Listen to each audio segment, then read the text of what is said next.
L'interprétation du rêve du roi. Allah dit, le roi dit, je vois en rêve 7 vaches grasses mangées par 7 maigres, et 7 épis verts, et autant d'autres secs. Ô mes conseillers, donnez-moi une explication de ma vision, si vous savez interpréter les rêves. Ils dirent, c'est un amas de rêves, et nous ne savons pas interpréter les songes. Celui des 2 jeunes qui avaient été délivrés se rappela de Youssouf après un certain temps et dit, je vous en donnerai l'interprétation, envoyez-moi donc. Ô Youssouf, le véridique, informe-nous au sujet de 7 vaches grasses mangées par 7 vaches maigres, et 7 épis verts et autant d'autres secs, afin que je retourne aux gens et qu'ils connaissent l'interprétation du rêve. Alors Youssouf dit, vous sèmerez pendant 7 années consécutives. Tout ce que vous aurez moissonné, laissez-le en épis, sauf le peu que vous consommerez. Viendront ensuite 7 années de disette, qui consommeront tout ce que vous aurez amassé pour elles, sauf le peu que vous aurez réservé comme semence. Puis viendra après cela une année où les gens recevront la pluie et iront au pressoir. Ce fut là l'une des causes de la sortie de prison de Youssouf, respecté et honoré. Lorsque le roi raconta son rêve aux notables de son peuple, personne parmi eux ne savait interpréter les rêves et ils dirent « c'est un amas de rêves », c'est-à-dire un mélange de rêves de nuit qui n'ont peut-être aucune explication. Et de plus, nous n'avons aucune connaissance en cela, c'est pourquoi ils dirent « et nous ne savons pas interpréter les songes ». À cet instant, celui des 2 jeunes qui fut sauvé et auquel Youssouf demanda d'intervenir auprès de son maître, mais qui avait oublié jusque-là, se souvint de Youssouf.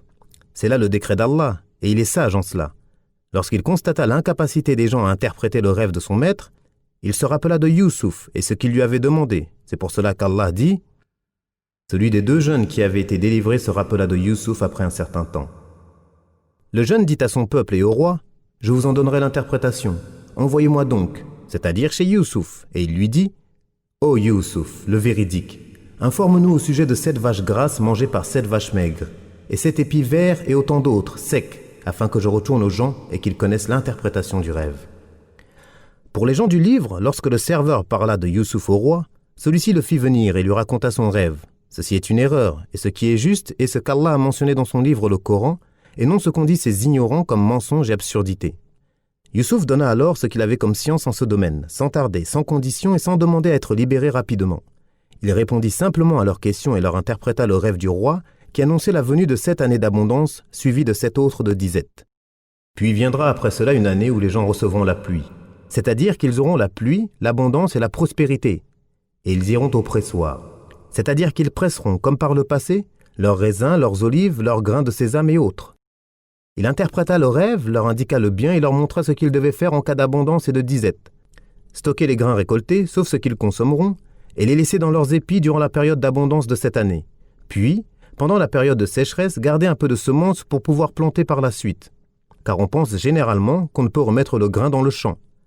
Ces conseils sont une preuve évidente de la perfection de ses connaissances, de son intelligence et de la perspicacité de son jugement. Révélation de l'innocence de Youssouf. Allah dit, le roi dit, amenez-le-moi. Puis lorsque l'émissaire arriva auprès de lui, Youssouf dit, retourne auprès de ton maître et demande-lui, quelle était la raison qui poussa les femmes à se couper les mains? Mon Seigneur connaît bien leur ruse. Alors le roi leur dit, qu'est-ce qui vous a poussé à essayer de séduire Youssouf?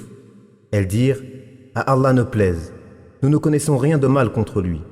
Et la femme d'Al-Aziz dit, la vérité s'est maintenant manifestée. C'est moi qui ai voulu le séduire, et il est certes du nombre des véridiques.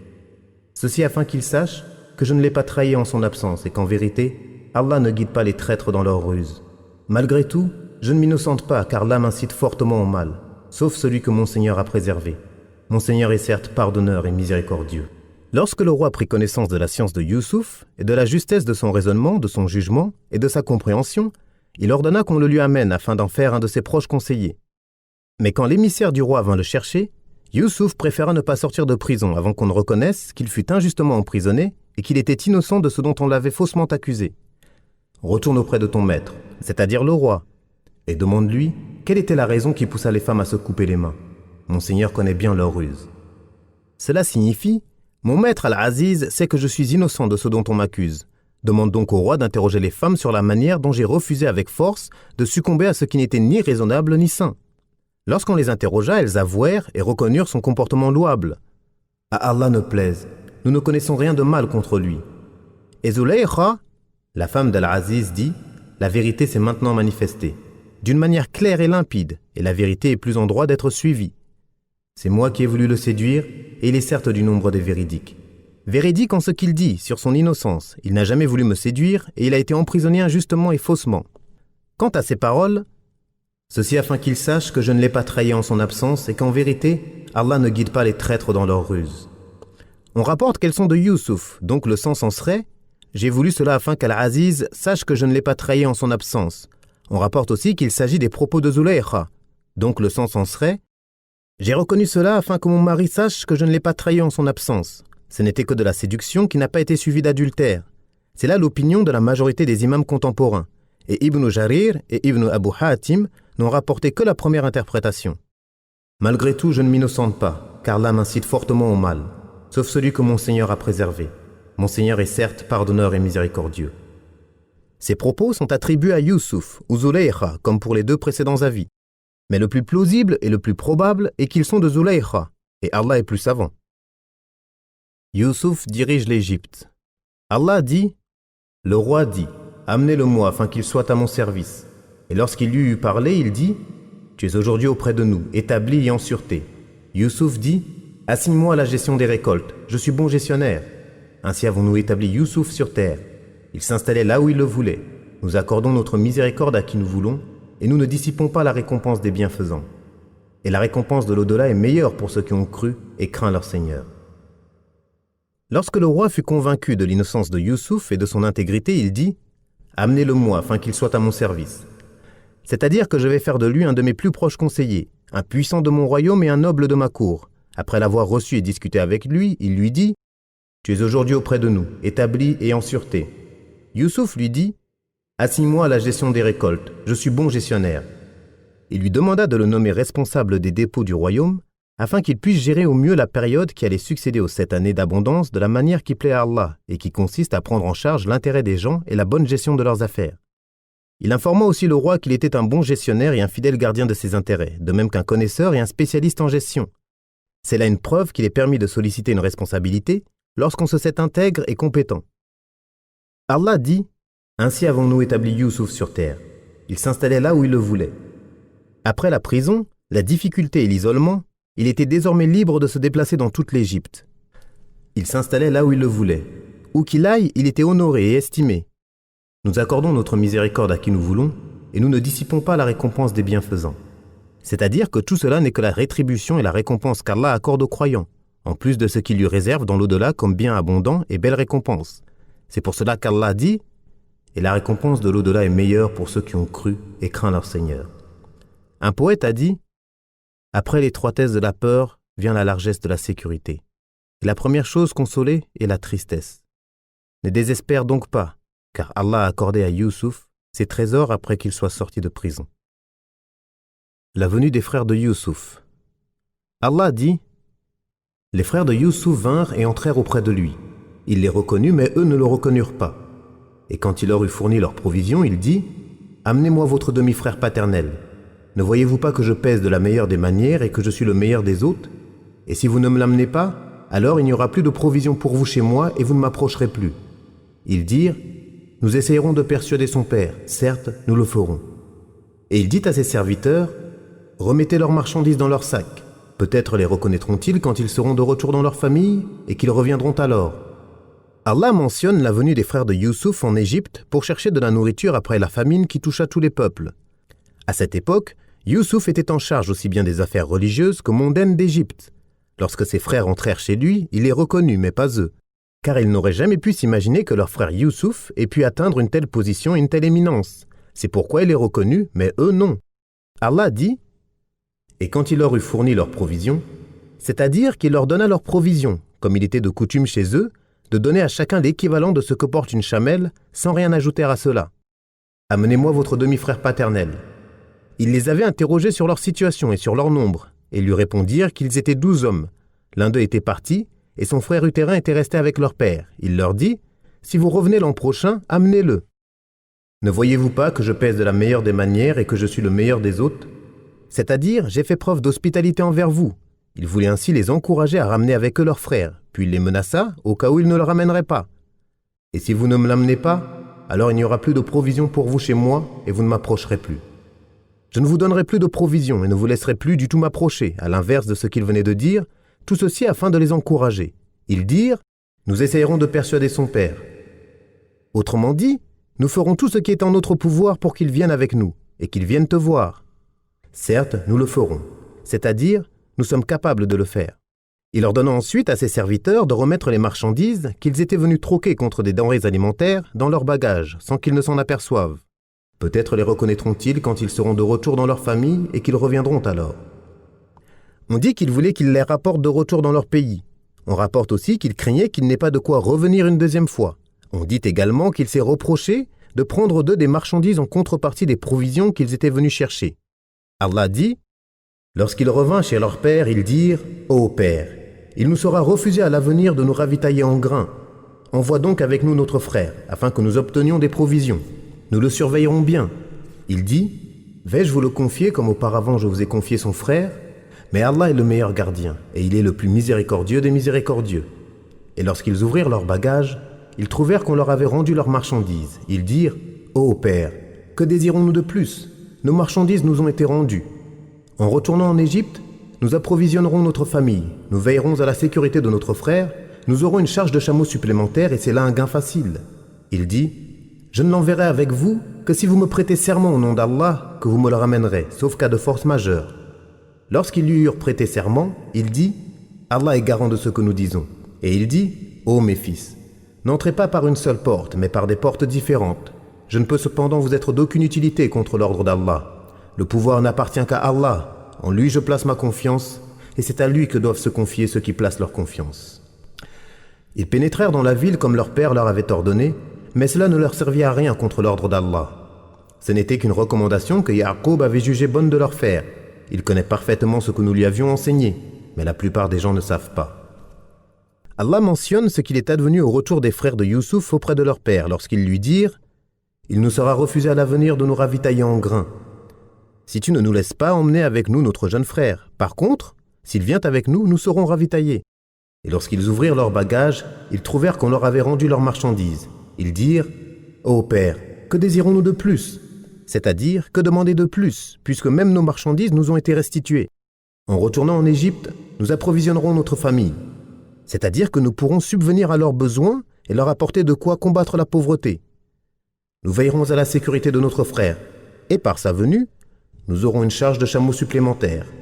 Allah dit, c'est là un gain facile, c'est-à-dire en contrepartie de la venue de son autre fils. Ya'qub craignait que quelque chose n'arrive à son fils Benyamin, qui lui rappelait Youssouf, lui tenait compagnie et remplaçait son frère auprès de lui. C'est pour cela qu'il leur dit, je ne l'enverrai avec vous que si vous me prêtez serment au nom d'Allah que vous me le ramènerez, sauf cas de force majeure. C'est-à-dire, sauf si aucun d'entre vous ne peut le ramener. Lorsqu'ils lui eurent prêté serment, il dit, Allah est garant de ce que nous disons. Il appuya ainsi les engagements, confirma le pacte et prit des dispositions pour assurer le retour de son fils. Or, toutes les précautions du monde ne peuvent rien face au destin.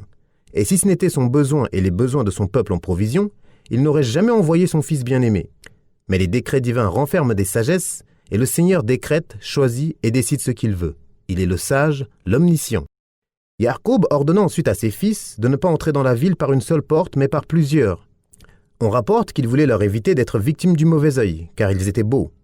On rapporte aussi qu'il voulait qu'ils se dispersent afin d'obtenir des informations ou une trace de Youssouf.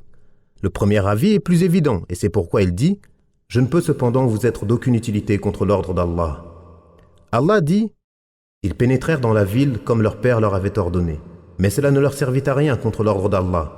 Ce n'était qu'une recommandation que Ya'qub avait jugé bonne de leur faire.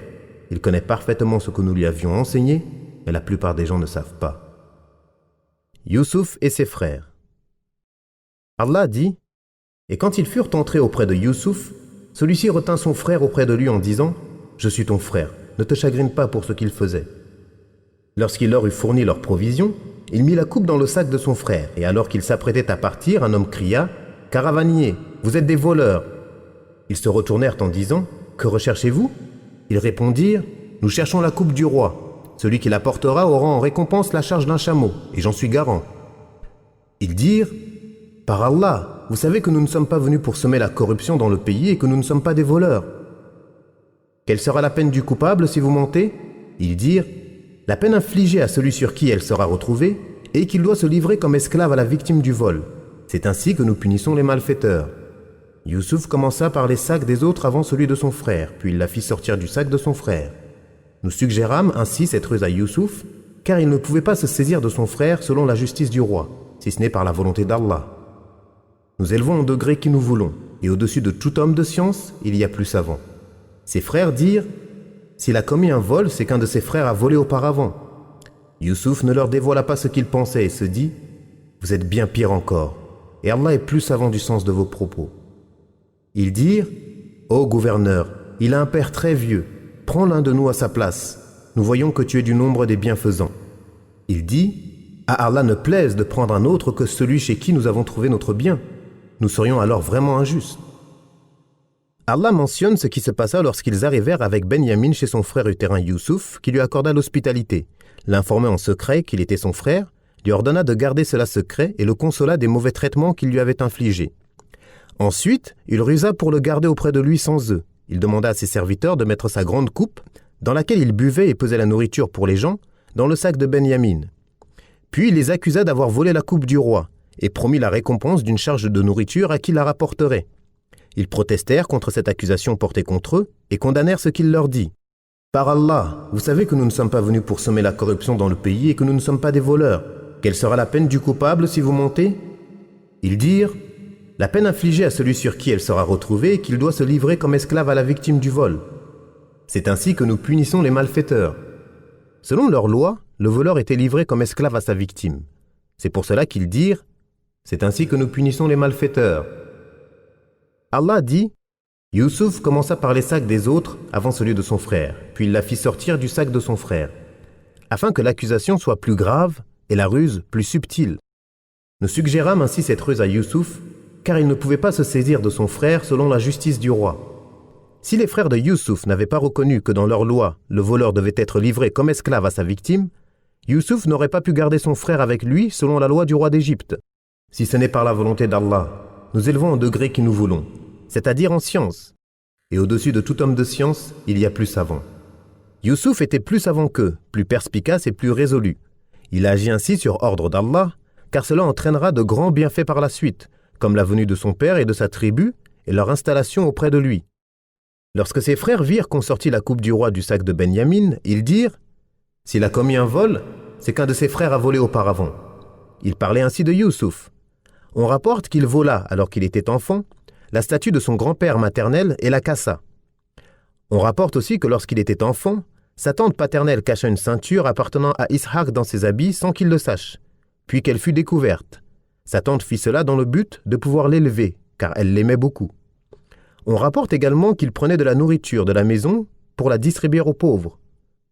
D'autres explications ont été aussi avancées à ce sujet, c'est pour cela qu'ils ont dit « S'il a commis un vol, c'est qu'un de ses frères a volé auparavant. » Youssouf ne leur dévoila pas ce qu'il pensait et se dit « Vous êtes bien pire encore, et Allah est plus savant du sens de vos propos. » Il leur répondit en son fort intérieur et non à haute voix, par clémence, magnanimité et bienveillance à leur égard. Ses frères sollicitèrent ensuite sa clémence et son indulgence en disant « Ô gouverneur, il a un père très vieux, prends l'un de nous à sa place.